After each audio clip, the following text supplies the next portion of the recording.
Polda Gorontalo akhirnya menetapkan 4 orang tersangka dalam kasus pemerkosaan yang menimpa seorang gadis SMA. Seorang diantaranya adalah oknum anggota polisi yang bertugas di Polsek Paguyaman, Kabupaten Bualemo, dan 3 orang warga sipil. Polisi masih terus mengembangkan kasus ini karena berdasar pengakuan korban jumlah pelaku seluruhnya ada 9 orang. Setelah melakukan pemeriksaan secara tertutup, polisi akhirnya menetapkan 4 orang tersangka dalam kasus pemerkosaan gadis SMU di Gorontalo. Salah satunya adalah IM, oknum anggota polisi yang bertugas di Polsek Paguyaman, Kabupaten Bualemo, Provinsi Gorontalo. Sedang 3 tersangka lainnya adalah warga sipil masing-masing MN, NN, KK. Polda Gorontalo masih terus mengembangkan kasus ini karena berdasar pengakuan korban pelakunya ada 9 orang. Jadi untuk sementara 1 orang oknum polisi dan 3 warga sipil. Kini keempat tersangka meringkuk di tahanan Polda Gorontalo.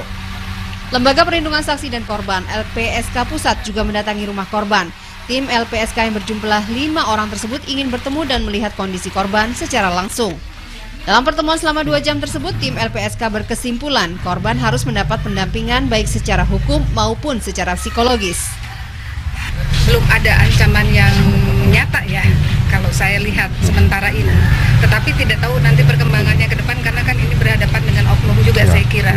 Untuk itu tidak tertutup kemungkinan kalau sekiranya ke depan ada ancaman-ancaman terkait fisik gitu yang membahayakan jiwanya, tentu kami juga melakukan perlindungan fisik.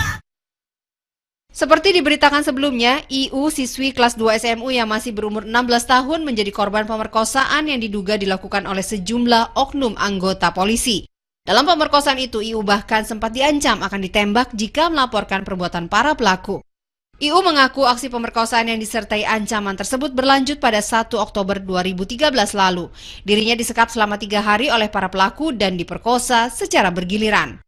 Ajis Halid, kontributor Kabupaten Gorontalo, Gorontalo.